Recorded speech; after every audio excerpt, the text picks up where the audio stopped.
This is Contractor Cents with Ruth King. Welcome to Contractor Cents. Here you discover ideas, tactics, news, and information that matters to your contracting business and you. I'm your host, Ruth King. This episode is sponsored by Profitability Movement. Go to https://profitability-movement.mn.com to join this community. Let me start this again. All right, sorry about that. See whether I not cough in the whole thing. All right, this is episode 173, 543. Welcome to Contractor Cents. Here you discover ideas, tactics, news, and information that matters to your contracting business and you. I'm your host, Ruth King. This episode is sponsored by Profitability Movement.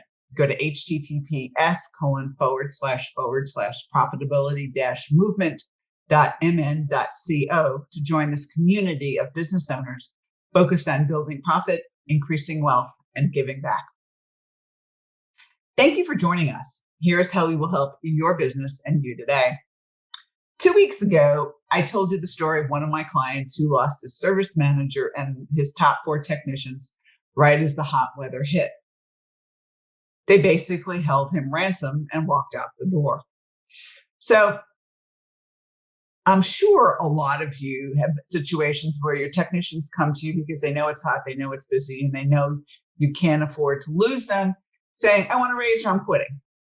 All right. Or you're hiring a new service technician and they want, $30 an hour, and the most you've ever paid is $25 an hour, or $45 an hour, and the most you've ever paid is $35 an hour. Whatever. They're holding you ransom for money.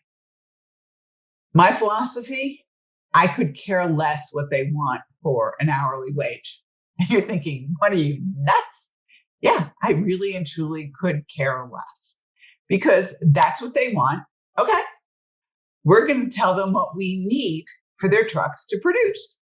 So if they want $40 an hour, they want $50 an hour, I could care less. As long as your trucks are producing the amount of revenue that it has to produce for them to earn $50 an hour, everybody wins. Imagine putting an ad in the paper that says, you name your own hourly rate. How many people would come flocking to your door because nobody's going to put an ad in the paper like that looking for technicians? All right. And I don't care if your other technicians hear this guy is making $40 an hour. They can have $40 an hour too if their trucks generate the same amount of revenue. All right. It really and truly is a situation that you want, your technicians or your field crew wants X. Fine. I need Y. All right. So let's calculate how to figure out what your trucks need to have if a service technician wants a specific amount of revenue. And I have this in an Excel spreadsheet. So if any of you want the Excel spreadsheet, either send me an email or call me or call the office. My contact info will be at the end of this as usual. And I'm happy to send you the spreadsheet. All you got to do is put in your hourly rate that they want, their truck costs, and all that sort of fun stuff, which I'm going to explain now. All right.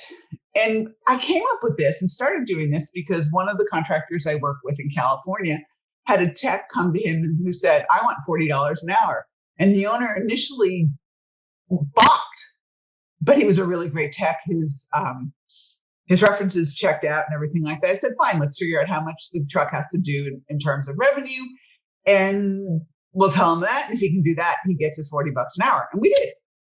So as it turned out, based on their costs, the truck needed to do about $230,000 a year.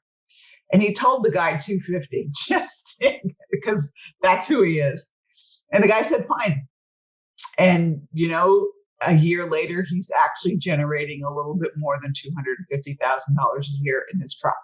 So if the guys are motivated and they want a certain wage, fine, give it to them as long as their trucks can produce it. Now, where we have the problem is they want, X number of dollars an hour, but their trucks aren't producing. And so all of this has to be written up and basically says, we're going to decrease your hourly rate, if the truck is not producing X. And you have to do it by seasonality. So they know every single month what their trucks need to produce. And your seasonality based on where you are in the country is probably very different than somebody else's seasonality who is on the opposite end of the country from you. And everybody signs off on it. The tech signs off on it. You sign off on it. And we know exactly what has to be produced in January, February, and March, and April, May, all the way down the line. And so, no, it's not, let's say 240 divided by 12, which is $20,000 a month. It's not that. It is simply, okay, we do X percent of revenues in January, X percent of what the truck needs is done in January. We produce Y percent of revenues in February. Y percent of what the truck is the amount that we need in February. And we keep going throughout an entire year. And you can also break this down into a weekly and even a daily number. And it's not hard to do this. It's all an Excel program. It's not a big deal. So fine, let them actually do and have what they want. Who cares? You're getting what you want. As long as everybody's winning, everybody wins. All right. You're getting the revenues you need, and the guy's getting the hourly wage that he wants. All right. So that is the background for this. And that is the actual way that we are going to do this. So there's some certain things that you are going to need to be able to do it. Number one, you need to know your truck costs in your area. Number two, you're going to need your overhead costs per hour. And I'll explain all of this after the break. And number three, you're going to need to decide what net profit per hour that you want. All right. So after the break, we're going to go through each of those, and we're going to get into a deep dive in terms of the amount of revenues that a truck needs to generate, so that a guy who walks in and says, I want $35 an hour or $30, and you say, fine. You put the numbers in the little Excel spreadsheet, and you say, I need this much from my truck, and you put it for your seasonality. And this is how much has to be generated in January. This is how much has to be generated in February. Can you do this? And the guy goes, of course. And you're going to say, you do realize that if you don't do this, I am dropping your hourly rate. And he'll go, yeah, sure. All right. He signs off, you sign off, and we get going. All right. So after the break, we're going to get into the nitty gritty and explain how to do this on a line by line basis. Thanks for listening to Contractor Cents. We'll be right back. Do you ever have warranty leak issues? One of Ruth King's clients did about 4 years ago. Thousands of dollars in expense and unhappy customers. She solved this problem for him, though. How? With a leak letter that every customer must sign when a service technician discovers a refrigerant leak. Once they implemented the letter, there were no more warranty leak headaches. No warranty leak callbacks. Happier customers. The surprising result was more replacement sales, too. To get a copy of the leak letter for free, just send Ruth an email at ruthking@hvacchannel.tv. That's ruthking@hvacchannel.tv. We're back. Thanks for listening to Contractor Cents. Before the break, we started talking about what to do and how to calculate the revenues you need per truck. If a guy walks in the door and says, I want $40 an hour, $30 an hour, whatever the number is. All right. So you obviously know what he wants. That's number one. Number two is you need to know your average truck cost per hour. You can calculate it exactly knowing your costs for fuel and your costs for replacing tires and maintenance and all that sort of fun stuff. I have done this over the years, and the average truck cost right now nationwide is about $10 an hour. And I'm talking about nationwide. So if you want to go through it and you're really analytical and calculate it per truck, fine. Or you can just use $10 an hour on average. In California and the West Coast, I'm using $15 an hour rather than $10, because their gasoline prices as we speak are over $4 a gallon. All right. And that's not true in a lot of the country. So if you're in an area like California, or you're in an area like Chicago, or an area like New York or something, some areas with really high cost of living, I'd up it to $15 an hour. You're safe there. Or you can calculate it, on a truck by truck basis by looking at last year's year-end P&L. Your choice. In some areas where it's not California, but it's not South Georgia, I'm doing 12. But on average, nationwide, the average truck cost is $10 an hour. So you can use that, or you can calculate it based on where you are geographically in the country. All right. So first thing he wants to know is his hourly wage. The second thing we want to know is truck cost per hour. The third thing we want to know is your overhead costs per hour. And this is another reason why you have to know for every billable hour how much overhead actually drops that has to be taken care of before profit drops to the bottom line. And remember, overhead cost per hour is the total overhead divided by billable hours. And some of you are large enough to departmentalize this. So you have an overhead cost for service and an overhead cost for replacement, an overhead cost for plumbing, and an overhead cost for maintenance, and an overhead cost for new construction, or whatever it is. But you need to know your overhead cost per hour for each department, if you're departmentalized, or for your company overall, if you are not departmentalized. Generally, service and replacement overhead costs per hour are different. Generally, and I'm not saying in all cases, but generally, service overhead costs per hour is higher than replacement overhead costs per hour. Generally, I see for larger companies that the service department overhead cost per hour is under $40 an hour, and replacement overhead costs per hour are under $30 an hour. I'm not saying that's where you are. All I'm giving you is averages for the companies that I work with and the companies that I do see. All right, so you've entered the guy's hourly rate that he wants. You've entered his the area's truck cost per hour.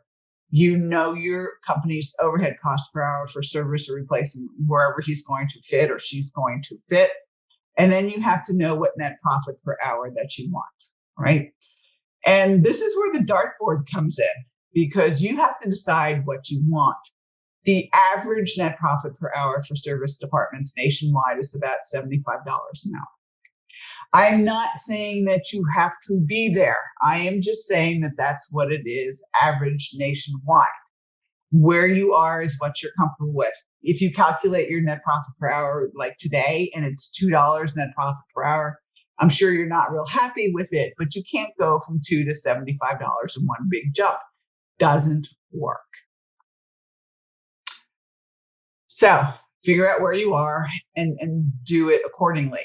And I would also look at it from a perspective of where your overhead cost per hour is. Let's assume your overhead cost per hour is $60 an hour, and you really want it to be $40 an hour. So what you may want to do is take your net profit per hour from 75, which is national average, take $20 off of it to make it 55, because your overhead cost per hour is $20 higher than the national average. Again, you have to know where you are, what the numbers are, and where it's going. All right, and what you want. So you take the guy's salary or the girl's salary times 2,080. You add to it the truck cost times 2,080. You add to it the overhead cost times 2,080, and you add to it the net profit per hour that you want times 2,080. Add them up, and it is your truck revenue that you need, that service technician or that field installer to generate. Now, if it's a field installer type of truck and there are 2 people per truck, you have to double it, right? Because that truck has to produce enough for the helper as well as the lead technician. All right. So you add it all up and it comes out to, let's say, $250,000 or whatever the number comes out to be. And then you put it into your seasonality. In January, we do 8% of our work. So you take 250 times 8%, whatever that number is, dump it in January. In February, we might do 5% of our work, which is $12,500. I can do that number in my head. You put it in February, and you keep doing this throughout the year until all 250,000 is divided by month. Tech signs off on it. You sign off on it with the caveat that says that this is not happening in the first 3 months. The wages go down to whatever. Now, what happens also is, okay, if I exceed this, what else do I get? And you have to be prepared for that answer too. Sometimes it's a bonus based on the percentage overage, generally, 1 to 2% or wherever it is. I mean, those types of things can also be worked out. You also have to make sure that there's enough work for the guy to do.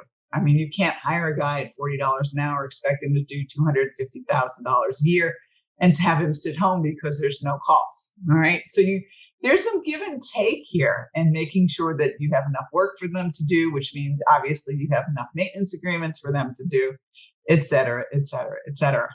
And again, if you would like the spreadsheet, let me know, and I'd be happy to send you the Excel spreadsheet. All right. So don't let anybody hold you hostage.